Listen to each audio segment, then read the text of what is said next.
How's it going, guys? Back with another vintage watch finds video and jewelry gold video. It's been, I think, 8, 9 days since my last video. Last week was going to be the start of pretty much the citywide garage sale where I live. Uh, Hundreds upon hundreds of sales. I was expecting a big day. Just how it goes, though, doesn't matter how many sales you go to, you just need that one. Unfortunately, last week, went to countless sales, only found a couple things here and there. Started off strong with this box right here. This is the very first sale I went to, and I was the first person at this sale.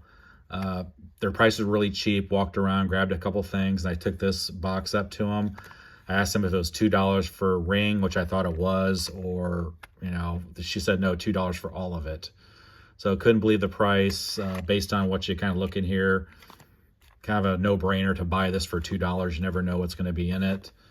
I could tell right away there's at least some sterling pieces in there, and maybe get lucky and there'd be a gold piece. Sure enough, there was. So a lot of this, like that's costume. This is like a Chanel. It's going to be fake. But a lot of sterling rings, like that's sterling. This one was sterling. This is gold filled. Did a hardness test on that. It's going to be probably at least a garnet. So it comes out to like, I don't know, 10 cents a ring or something. I think that one might be marked 925. I'm not sure on that one. That one's not marked.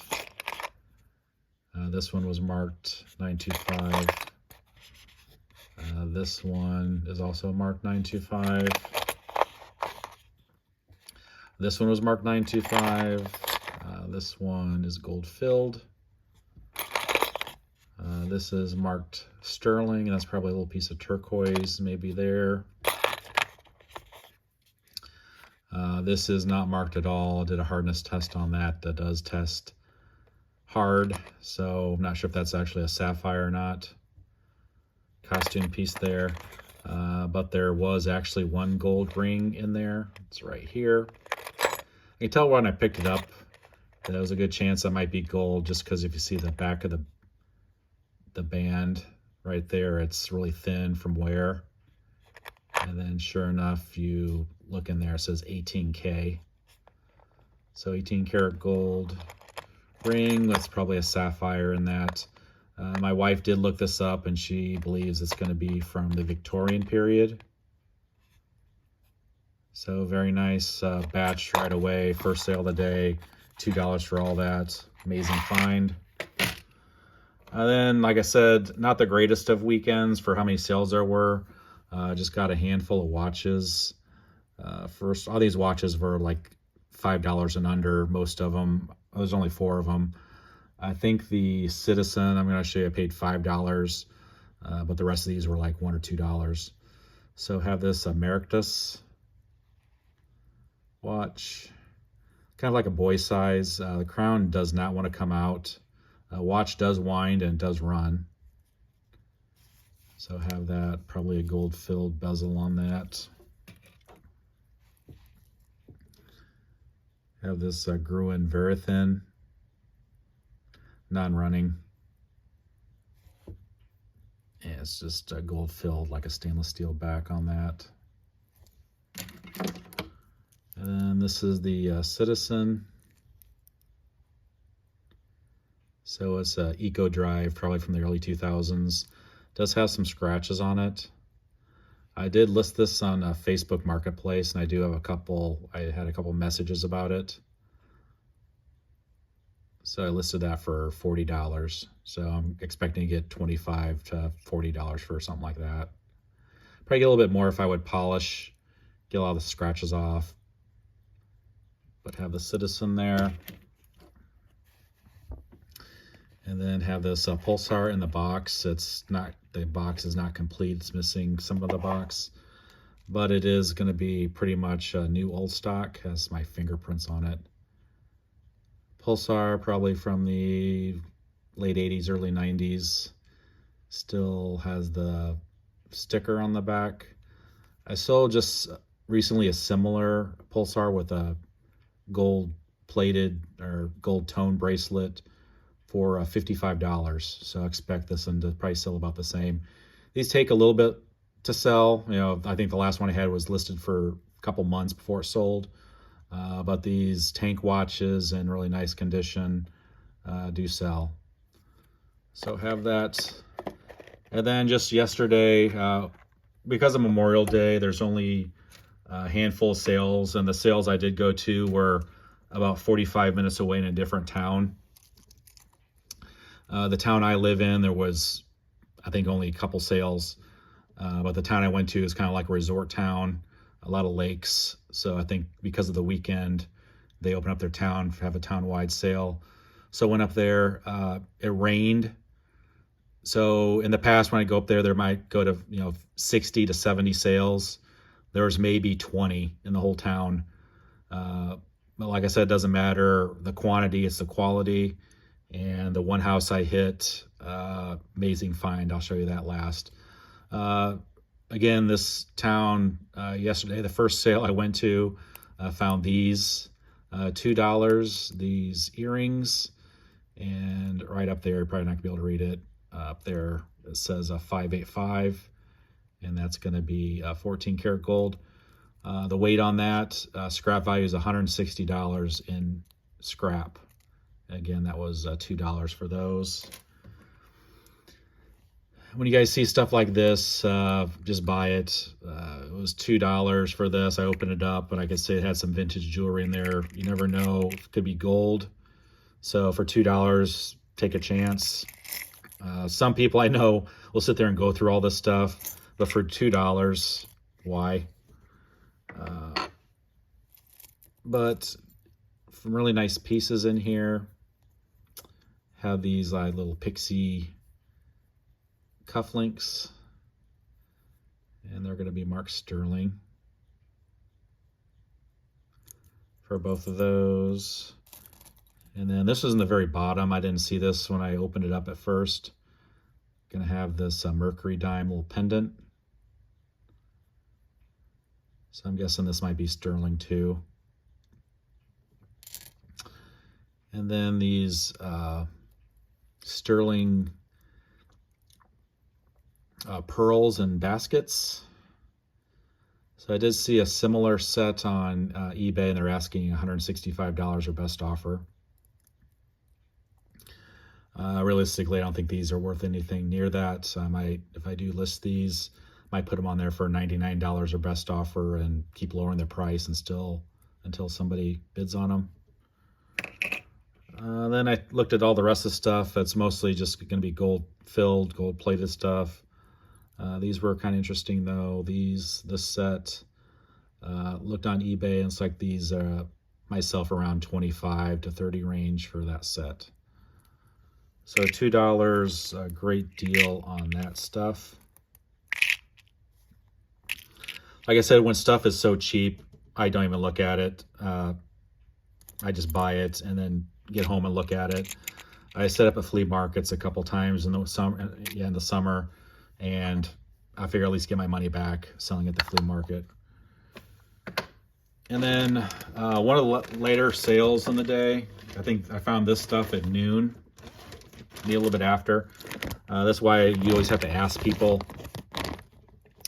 So I went to this lady's sale. She had like a lot of baby clothes, but she was an older lady, probably in her 60s. I asked her what I looked for, and she said she actually did have some of her father's, and she thought maybe her grandpa's watches that she inherited. She's actually thought about throwing this away. So I'm glad. I hear that a lot when I go to garage sales. People tell me that they've inherited watches. They think they're broken, and they're not going to buy batteries for them. They'd never wear them. And they tell me they have thrown them away. So I think she was literally going to throw these away. And she brought them out. I didn't even look at them. I saw the stretch bands on them. I could see, I think I saw the gold nugget watch here. I knew it was going to be like a Gruen or Hellbros. I've sold this style of watch before. And she told me the price she'd take for them. And I just gave her the price she wanted. Didn't even look at them. And quite frankly, didn't look at this bag until I got home. and totally surprised what was in here. Not just watches, but there's going to be a gold chain in here. Amazing find. I guess we'll get into the bag. So first watch is going to be this Metalworkers. It does have his name on the back, like an anniversary watch from, I think, 1996. So that's probably a $10, $15 watch on Facebook. It's Elgin little desk clock.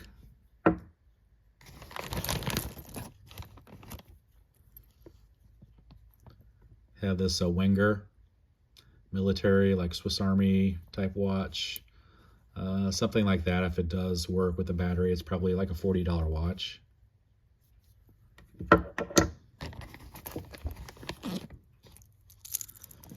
And then have this, it's a Swanson. I have sold this brand before. It's from Japan Movement. They almost look like a Seiko or a Citizen or Pulsar type case on these. But this one actually does have like a fake Rolex dial on it.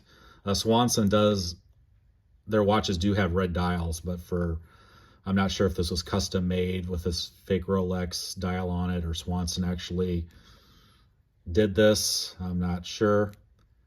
But these Swansons with the red dials working in nice cosmetic condition, have seen those sell for around $25 to $30 for those watches. Again, that one has the fake Rolex dial on it. Have this Timex, probably from the, guessing, late 80s, early 90s, kind of like this field style watch.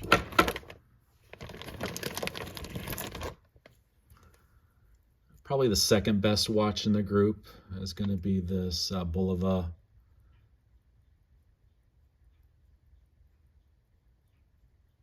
And I can't read it through the phone here. It's some type of star. I forget. I can't read it. Nice watch, probably from the late 90s.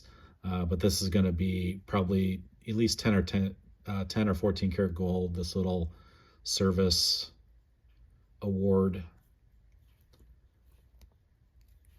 Little band piece on it. So when people retire, they'll put their company logo on these, and a lot of times, like I said, those are going to be actual gold. And then, like I said, I've sold this watch before. Either, I think, Gruen or Hellbros both did these type of watches, maybe even Seiko. This gold nugget style bracelet back in the 90s, early 2000s.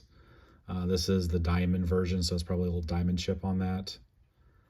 This one is in really pretty nice condition. A lot of times I find these and they're really worn. So that's better than most condition on something like this. This might sell for like $40 if it works. So very nice little Gruen there. Quartz watch. And then I have what they call a Folex, or a fake Rolex. Pretty nice condition. A lot of times when I come across these, they're really beat up and worn. This one looks in pretty nice cosmetic condition. The date fully spins right, the day and the date. Crown screws. Nice like flea market watch. Might get, with a battery working, might get $10 to $20 for that. Put a band on it.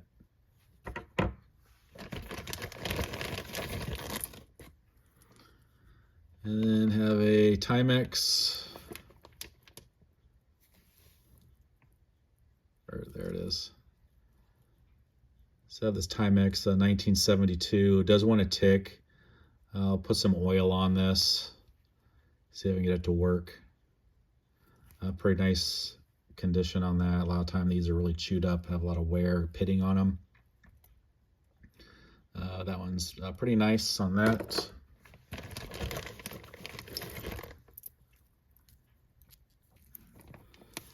Another probably 90s, 80s watch is Bulova quartz.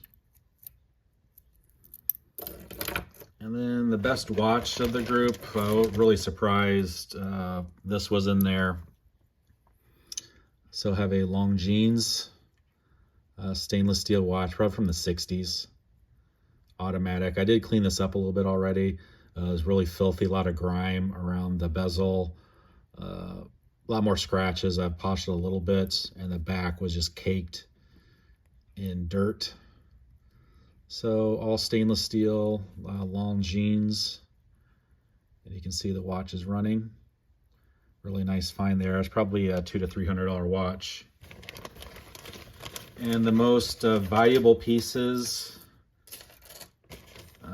is going to be the necklace. But first was this pocket watch chain that was in there. So this is going to be marked gold filled. And total surprise, this was in the bag. This was wrapped around one of the stretch bracelets on one of the watches. You can see the length on this. So very long chain. Knew good chance is going to be gold by when I saw the clasp on it. So it has the 2 locks on it. Figured it was at least 10, 10, 14, 18 karat gold.